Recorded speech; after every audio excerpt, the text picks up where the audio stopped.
Hello friends, कहानियाँ किसी channel में आपका स्वागत है। तो चलिए कहानी का अगला भाग शुरू करते हैं। फ्रेंड्स, पिछले भाग में हमने पढ़ा था धनीराम ने जब रवि की चिट्ठी निकाल कर पढ़नी शुरू की, लेकिन जैसे ही उसने रवि के द्वारा लिखी यह बात पढ़ी कि रवि ने ही बंटी की शादी में विघ्न खड़ा करने के लिए उसकी ससुराल में चंपा के लिए चिट्ठी भेजी थी, तो धनीराम के साथ साथ रधुली को भी बहुत दुख हुआ। दोनों को रवि के द्वारा चिट्ठी में लिखी बातों पर विश्वास नहीं हो रहा था। चिट्ठी पढ़कर धनीराम का मन खिन्न हो गया। रधुली को तो जैसे सांप सूंघ गया था। धनीराम ने रधुली को समझाते हुए कहा, सन्नी की माँ, लगता है कि रवि की किस्मत ही खराब है। पहले तो बंटी के चक्कर में नंदिनी से शादी करने की जिद कर रहा था, अब इधर हमने यह बातचीत चलाई तो अब उसने एक नया बखेड़ा खड़ा कर दिया है। अरे उसे क्या ज़रूरत पड़ी थी यह सब करने की। उसके कारण 2 घर बर्बाद हो गए। बेचारे दौलत राम को जवान बेटे से हाथ धोना पड़ा। शादी के लिए दोनों घरों में सारी तैयारियों पर कितना पैसा लगा होगा। तो चलिए फ्रेंड्स, अब आगे शुरू करते हैं। उस नालायक ने भी जरा ना सोचा कि अगर कोई अनहोनी घट गई तो क्या होगा। यह सुनकर रधुली की आंखों में आंसू आ गए। वह बोली, बंटी को इस बात का पता लग गया था कि यह सब रवि का किया धरा है। तभी तो जिस दिन उसने फांसी खाई उससे पहले वह रवि को ढूंढने हमारे घर आया था। रवि के दिल में पाप था, इसलिए वह उसी दिन वापस मुंबई चला गया। मैंने भी उस बेचारे बंटी को ही बुरा भला कहकर घर से भगा दिया। अब जरूर उसकी भटकती हुई आत्मा ही रवि का पीछा कर रही होगी। तभी तो 2 महीने में ही बिना किसी के कहने पर रवि ने अपनी गलती मान ली। अब क्या होगा सन्नी के बापू, अगर किसी और को यह बात पता लग गई तो क्या होगा। गांव वालों के साथ साथ पूरे इलाके के लोग हमारे ऊपर थू थू करेंगे। अगर चंपा के घर वालों को पता लगेगा तो वे कोर्ट कचहरी के चक्कर और लगवाएंगे। हे भगवान, इस लड़के ने हमें कहीं का न छोड़ा। इतना कहकर रधुली फिर फूट फूट कर रोने लगी। धनीराम ने रधुली को खूब समझाया, लेकिन माँ का हृदय कभी रवि को बचाने की बात करता तो कभी उसे खूब कोसता। आखिर में धनीराम ने रधुली से कहा, कल मैं सन्नी को चिट्ठी लिखकर रवि को समझाने की बात कहूँगा। उस नालायक को भी चिट्ठी लिखूँगा कि तूने जब ऐसा ही करना था तो हमारा यह फजीता क्यों करवाया। जब मनीराम और हीरालाल जी को यह बात पता लगेगी तो वे हमारे बारे में क्या सोचेंगे। देर रात तक ऐसी ही बातें करते करते गमगीन बुढ़ा बुढ़िया भूखे पेट ही सो गए। भूख की आग ऐसी आग है जो आखिरकार इंसान को सारे गमों से दूर ले जाती है। पेट में भूख की आग न हो तो इंसान गम से उबर नहीं सकता है। पेट की आग को शांत करने के लिए कुछ न कुछ कर्म तो करना ही होगा। किसी काम में लगने से इंसान का दिल बहल जाता है। धनीराम और रधुली भी कल से भूखे प्यासे थे। धनीराम ने अपनी पत्नी रधुली से कहा, कब तक भूखी रहेगी। जो उसकी किस्मत में होगा होकर रहेगा। हम लोग तो केवल मोहरे हैं। चाय नाश्ता तैयार कर, मैं चिट्ठी लिखता हूँ। इसके बाद धनीराम ने सादा कागज लिया और रवि एवं सन्नी के लिए चिट्ठी लिखने बैठ गया। रधुली ने चूल्हा जलाकर चाय बनाई। थोड़ी ही देर में वह चाय लेकर धनीराम के पास चली आई। रधुली ने धनीराम को कहा, सन्नी के पिताजी, चिट्ठी में रवि के लिए अपनी तरफ से कुछ बुरा भला न लिख देना। जवान लड़का है, कहीं बुरा मानकर कुछ गलत कदम न उठा दे। धनीराम और रधुली ने चाय पी। इसके बाद रधुली नाश्ता बनाने लगी। 1 घंटे में धनीराम ने सोच समझकर अपने दोनों बेटों को चिट्ठियाँ लिख ली। अब तक रधुली ने भी नाश्ता तैयार कर लिया था। उसने धनीराम से नाश्ता करने को कहा तो धनीराम ने कहा, पहले ये चिट्ठियाँ ही पढ़कर तुझे सुना देता हूँ। यह कहकर धनीराम ने एक एक कर दोनों पत्र रधुली को पढ़कर सुना दिए। पत्र सुनकर अब रधुली भी संतुष्ट थी। इसके बाद दोनों ने एक साथ बैठकर नाश्ता किया। थोड़ी देर बाद धनीराम बाजार की ओर चला गया। रधुली भी घर के कामकाज में लग गई। धनीराम ने डाकघर से 2 लिफाफे लिए और दोनों बेटों को लिखी चिट्ठियाँ उनमें डालकर उसने दोनों चिट्ठियाँ पत्थर पेटी में डाल दी। धनीराम ने घर के लिए कुछ जरूरी सामान लिया और घर की ओर वापस लौटने लगा। अभी वह बाजार से 2 फरलांग ही घर के लिए वापस आया होगा कि हीरालाल जी रास्ते में मिल गए। दोनों ने एक दूसरे को दुआ सलाम किया। इसके बाद हीरालाल ने धनीराम से कहा, कल ही रवि की चिट्ठी मिली, पढ़कर बहुत दुख हुआ। पंडित जी, मुझे और मेरे परिवार वालों को तो यह सुनकर विश्वास ही नहीं हो रहा। क्या यह बात सच है कि दौलत राम के लड़के की शादी में रवि ने ही विघ्न खड़ा किया? धनीराम ने हीरालाल से कहा, पंडित जी, हमारे लिए भी कल ही उस नालायक की चिट्ठी आई थी। उसने इस बारे में पहले हमें कुछ नहीं बताया। कल जब चिट्ठी में यह सब पढ़ा तो तब से हृदय बहुत दुखी है। अभी उसी की चिट्ठी का जवाब भेजने डाकघर तक आया था। उसने पता नहीं कहाँ कहाँ ऐसी चिट्ठियाँ लिख कर भेजी होंगी। कहीं मनीराम के घर भी ऐसी कोई चिट्ठी ना भेजी हो उसने। यह सोचकर कल से उसकी माँ भी बहुत परेशान है। हीरालाल और धनीराम रास्ते के किनारे पत्थर पर बैठ गए। हीरालाल ने जेब से बीड़ी का बंडल निकाला और 2 बीड़ी जलाई। एक बीड़ी उसने धनीराम को पकड़ाते हुए कहा, पिछले महीने में नंदनी को उसके ससुराल छोड़ने गया था, लेकिन मनीराम एवं उसकी पत्नी भी बहुत नाराज लग रहे थे। मैंने नाराजगी का कारण जानने की जिद की तो पता चला कि रवि नंदनी को रीना के नाम से पिछले 1 वर्ष से चिट्ठियां लिखता आ रहा है। यह सुनकर मुझे भी अपनी बेटी नंदनी पर इस बात पर बहुत गुस्सा आया। शादीशुदा होकर ससुराल से किसी गैर मर्द के लिए चिट्ठी भला कौन सा ससुर पसंद करेंगे?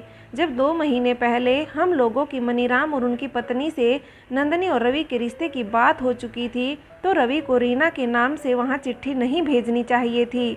अच्छा होता कि अपने नाम से ही नंदनी को चिट्ठी भेज देता। मनीराम और उसकी पत्नी के सामने अपनी बेटी के कारण बड़ी जलालत झेलनी पड़ी। मैं तो उसे साफ साफ कहकर आ गया कि आज से मैं उसकी किसी भी बात को सच न मानूंगा।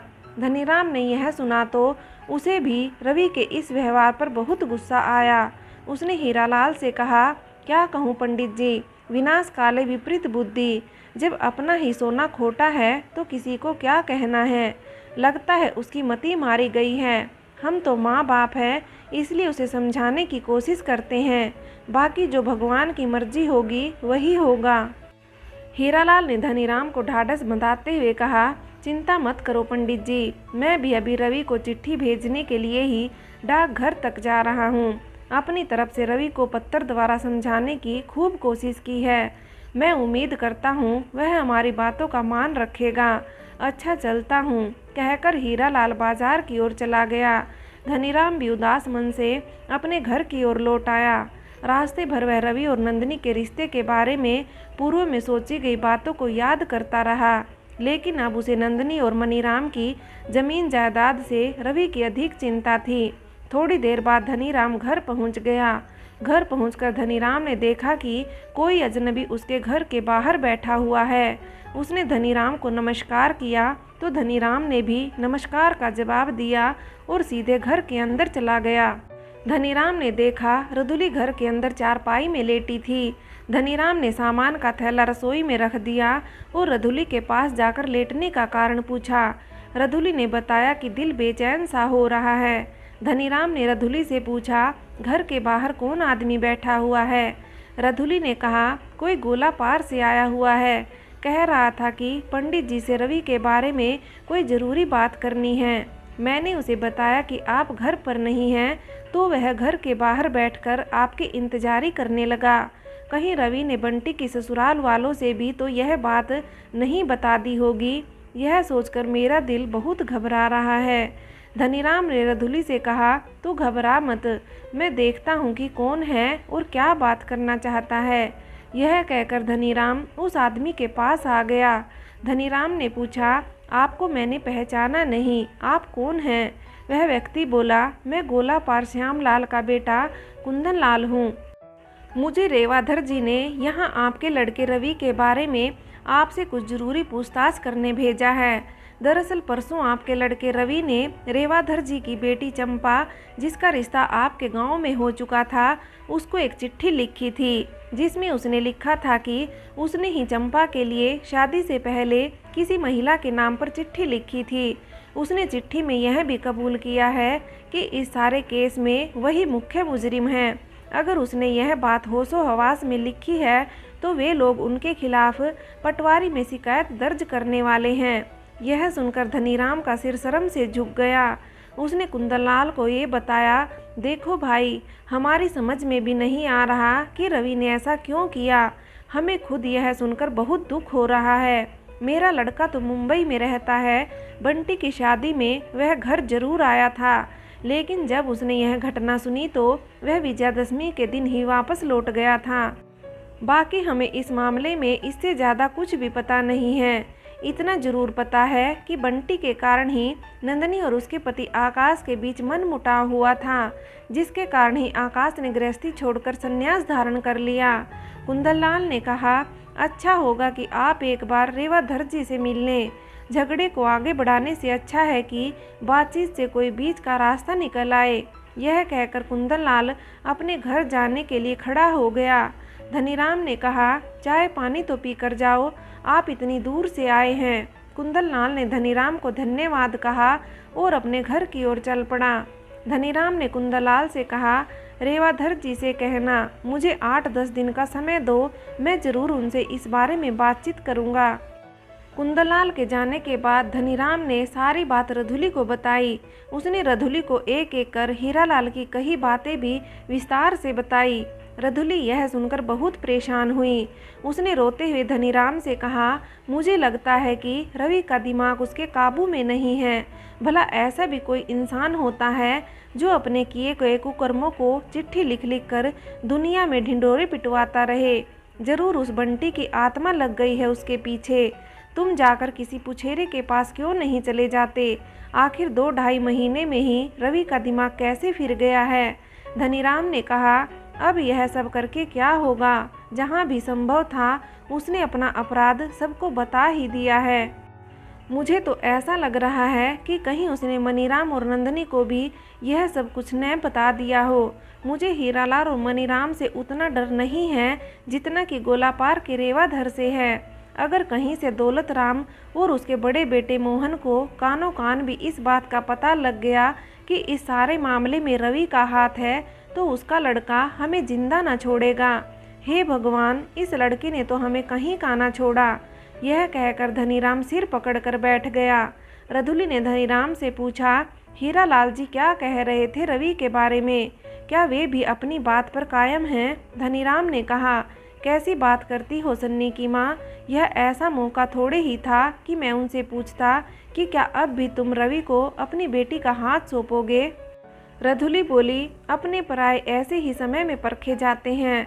वैसे भी यह सब उनकी बेटी के कारण ही हो रहा है।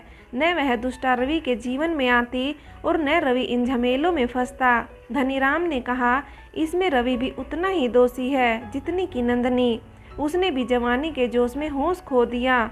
भला गांव में और जवान लड़के नहीं हैं? क्या सभी ऐसे ही अपनी बर्बादी का रास्ता तलाश रहे हैं? रधुली ने धनीराम से कहा, इससे अच्छा होता कि हम लोग उसकी जिद के आगे उसी दिन नहीं झुकते। मेरी हिम्मत ही मारी गई थी जो उसकी जिद के आगे तुम्हें भी हीरालाल और मनीराम के घर भेजने की जिद की। मुजरिम बनकर जेल में सड़ने से अच्छा होता कि रवि भी आकाश की तरह सन्यासी ही बन जाता। यह कहकर रधुली फूट फूट कर रोने लगी। धनीराम ने रधुली को समझाते हुए कहा, रोकर रवि के गुनाह कम नहीं होंगे।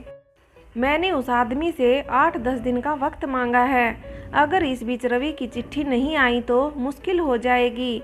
मैं सोच रहा हूँ कल गोलापार रेवाधर से मिल कर आ जाता हूँ। वे क्या चाहते हैं उनकी मंशा का पता भी लग जाएगा। ज़्यादा से ज़्यादा मुझे बंधक बना लेंगे और क्या होगा? रधुली बोली, सुनो सन्नी के बापू, अकेले वहाँ भूल कर भी न जाना। मेरी बात मानो, या तो तुम हीरालाल जी को अपने साथ ले जाओ या सन्नी के ससुराल से उसके ससुर को साथ ले जाओ। ऐसी मुसीबत में एक से भले 2 होते हैं। धनीराम ने कहा, हीरालाल को ले जाना ठीक तो नहीं होगा। क्या पता वे लोग क्या बात करना चाहते हैं। सन्नी के ससुर को भी ऐसे मौके पर क्या कहें। जीतनाम जी तो सही आदमी है, लेकिन तेरी समधन को पता चलेगा तो जिसको पता नहीं है उसे भी मालूम हो जाएगा। हमारे सामने बेटे को हथकड़ी लगेगी तो क्या होगा? किसकी बदनामी होगी? मैं कल सुबह वहाँ जरूर जाऊँगा। मैं रेवाधर जी को सब सच सच बता दूँगा। रवि ने जो भी चिट्ठी लिखी है उसमें कुछ न कुछ तो सच्चाई जरूर है। अब तू चिंता मत कर, गोलू जू पर विश्वास करके खाना खा, गोलू जू सब ठीक करेंगे। यह कहकर धनीराम ने अगली सुबह गोलापार चंपा से मिलने का मन बना ही लिया। खाना खाकर दोनों सो गए। अगली सुबह रधुली ने जल्दी जल्दी धनीराम के लिए चाय नाश्ता तैयार किया। धनीराम नहा धोकर तैयार हो गया। गोलू जू का नाम लेकर उसने नाश्ता किया और फिर हल्द्वानी के लिए जाने वाली पहली बस पकड़ने बाजार की ओर चला गया। बस में सवार होकर वह 1 घंटे के बाद गोलापार पहुंच गया। गांव वालों से पूछताछ करते करते उसने रेवाधर जी के घर का पता लगा ही लिया। रेवाधर घर पर था। धनीराम ने रेवाधर को राम राम कहा। रेवाधर पहले से ही धनीराम से परिचित था। उसने अनमने ढंग से धनीराम के राम राम का जवाब दिया। धनीराम ने चंपा की तबीयत के बारे में पूछा और अपने बेटे के कृत्य पर रेवाधर से माफ़ी मांगी। रेवाधर ने धनीराम से नाराजगी भरे स्वर में कहा, अब तो आपके लड़के को चैन मिल गया होगा। 2 घरों को बर्बाद करके उसे क्या मिला? ऐसा तो कोई दुश्मन भी नहीं करता। उसकी इस चिट्ठी से मेरी बेटी की भी मति मारी गई। वह तुम्हारे लड़के की चिट्ठी के बहकावे में आकर जहर न खाती तो बंटी आत्महत्या जैसा कदम भी न उठाता। धनीराम ने एक बार फिर रेवाधर से अपने बेटे के कृत्य पर हाथ जोड़कर क्षमा मांगी। अब तक रेवाधर की पत्नी और लड़के को भी पता चल गया था कि उस झूठे रवि का बाप आया है। वे भी रेवाधर के पास आकर धनीराम को खरी खोटियां सुनाने लगे। धनीराम एक अभियुक्त की तरह उनकी बातों को सुन रहा था। उसे पता था कि उसकी एक गलती से भी मामला और अधिक बिगड़ जाएगा। उसने उन लोगों के आगे हाथ जोड़कर अपने सिर से टोपी निकालकर रेवाधर के पैरों की ओर बढ़ाते हुए कहा, मेरा यकीन मानो पंडित जी, मुझे इस मामले में कुछ भी नहीं पता है कि उस नालायक ने ऐसा कदम क्यों उठाया। रेवाधर ने बूढ़े धनीराम का मान रखते हुए उनको टोपी सिर में रखने को कहा। धनीराम ने हाथ जोड़कर एक बार फिर अपनी टोपी सिर पर रख ली। धनीराम ने रेवाधर को कहा कि कल आपने कुंदनलाल जी को हमारे घर भेजा था। उन्होंने मुझे जब यह बात बताई कि रवि ने इस बात को कबूल किया कि आपकी बेटी के लिए उसने ही चिट्ठी भेजी थी, यह सुनकर मुझे और मेरी पत्नी को भी बहुत दुख हुआ। इसलिए नहीं कि हमारे नालायक बेटे ने स्वयं को फंसाने के लिए यह क्या कर डाला, बल्कि इस बात का दुख था कि उसके द्वारा कहे एक सच से आपकी बेटी का जीवन बर्बाद हो गया। एक जवान लड़के को अपनी जान गंवानी पड़ी। रेवाधर के लड़के ने धनीराम से पूछा, तुम अब भी अपने बेटे की लिखी बातों को सच बता रहे हो? ऐसा सच किस काम का जिससे 2 लोगों की जिंदगी तबाह हो जाए? धनीराम ने कहा, आप सही कह रहे हो, उसे ऐसा नहीं करना चाहिए था। उसने ऐसा क्यों किया, इसका जवाब तो वही दे सकता है। पर इतना जरूर है कि आपकी बहन चंपा का रिश्ता जिस लड़के के साथ हो रहा था, उसका पहले नंदिनी नाम की औरत से इश्क मिजाजी चलती थी। बंटी के कारण ही नंदिनी नाम की उस औरत का पति आकाश उससे शादी के 1 माह बाद ही उसे छोड़कर सन्यासी हो गया। बंटी को बचाने के लिए मेरा लड़का रवि उसके साथ आकाश को खोजने सूरत भी गया था, लेकिन बंटी ने खुद नंदिनी से किनारा कर लिया और रवि को बलि का बकरा बना दिया। अब आप लोगों की इच्छा है उसे अपराधी मानो या भोला भाला व्यक्ति। मैं उस नालायक का बाप हूँ, इसलिए आपकी बात सुनने आपके घर पहुँच गया। मेरे दिल में आपकी बहन चंपा के लिए इस बात का बहुत दुख है कि उसकी ज़िंदगी रवि के कारण और भी अधिक दुखदायी हो गई। रेवाधर ने धनीराम से कहा कि उसके भाग्य में जो लिखा था वह उसे भोग रही है। अगर तुम्हारे लड़के ने किसी गलत मंशा से ऐसा कदम उठाया होगा तो गोलू जू उसे इसका दंड जरूर देंगे। रही बात कोर्ट कचहरी की, उसे करने से हम एक और परिवार को बर्बाद नहीं करना चाहते। हमारी गुजारिश है कि अपने लड़के को समझाओ कि अपने होशो हवास में चिट्ठी लिखा करे। धनीराम ने एक बार रेवाधर और उसके परिवार वालों को हाथ जोड़े और वापस अपने गांव की ओर लौट आया। फ्रेंड्स, आगे की कहानी के लिए कहानी का अगला भाग देखें।